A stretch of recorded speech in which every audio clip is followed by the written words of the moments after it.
Opinion: KPop Demon Hunters is phenomenal. KPop Demon Hunters doesn't sound like the type of movie to give its viewers chills, deeply communicate a heartfelt message, or break Netflix and Spotify records. The majority of times I have mentioned it to friends, their reactions were laughably predictable. Isn't that for kids? Or I'm really not into K-pop. Or that sounds weird. While the movie is perfectly suited for kids, a person can take out of it as much as their lived experience allows. The music is K-pop, but it's also just good music. The vocals are incredible, and the songs are written skillfully. The caliber of the KPop Demon Hunters soundtrack speaks for itself. The two fictional K-pop groups in film, Huntrix and the Saja Boys, have both claimed the highest charting K-pop girl band and boy band respectively on Spotify, according to Law magazine. On the surface, KPop Demon Hunters might seem like something that can be half-watched while babysitting. A girl group fights demons through their music, with flashy visuals and juvenile feminine flair. KPop Demon Hunters is a colorful animated film with incredibly catchy songs, but more so than that, it's immersive, emotional, and wildly thoughtful. Ironically, a work of art. Starting with the most obvious, the film is a visually stunning experience. Every frame feels deliberately crafted in a way which almost catches the viewer off guard considering the genre. It's childish and playful, with bright colors, elaborate costuming, and classic anime-style facial expressions. But in the same stroke, the film hits the viewer with subtle and powerful artistic choices.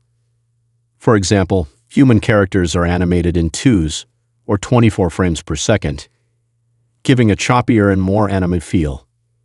Demons are animated in 1s, or 12 frames per second, which gives them an uncanny smoothness in comparison to the surrounding characters, according to Animation Hustle. The film plays with these frames in an interesting way, with the protagonist Rumi, whose character dances along the line between good and evil. Visually, the film is dazzling, but orally, KPop Demon Hunters soars. Even as someone who had never listened to K-pop before in my life, the soundtrack left its mark. The music is not just filler between action scenes or background noise. Each song is embedded in and furthers the plot, and is a memorable visual and auditory experience in itself. The songs are catchy enough to warrant repetitive car ride listens, but also emotionally complex enough to touch the viewer. At a couple points during my sister and I's first time watching the movie, we both had chills from the soundtrack alone. Beyond all of this, the real reason KPop Demon Hunters seems to be so special is the message. Granted, it's not some revolutionary philosophy. It might even be common in the genre of kids' movies. The core idea is to love yourself exactly as you are. Guilt and self-doubt lead directly to the side of evil in the movie, while acceptance and love of the parts of a person that are not good are what leads to genuine strength. Most people have heard this message before, but it's the execution of it that makes the movie unforgettable. The film beautifully captures the struggle of self-loathing, the isolation that comes from tucking away the parts of the self that shouldn't be seen, and the freedom and power in acceptance. This statement is powerful, especially when so much of life is experiencing what feels like the opposite.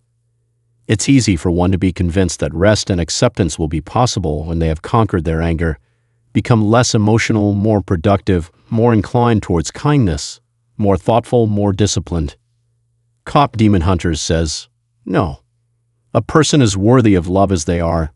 There is no compromise. Whether from oneself or others, love is not a prize won through perfection. It is a constant truth, whether a person realizes it or not. This message wasn't something I'd necessarily argue against. It's something I and many people know. Intellectually, I believe it. However, life is riddled with moments where this can slip away. Shame and guilt can feel like a truth, or a balance for shortcomings. That's when a movie like KPop Demon Hunters matters most. A film needs to be immersive and emotionally impactful enough to genuinely guide a person to this truth that they need a reminder of. KPop Demon Hunters is just that, a film with the capacity to bring one back to themselves. So if you're someone who thinks KPop Demon Hunters isn't for you because you don't like K-pop or animation, I urge you to approach it with an open mind. You might be in for a surprise.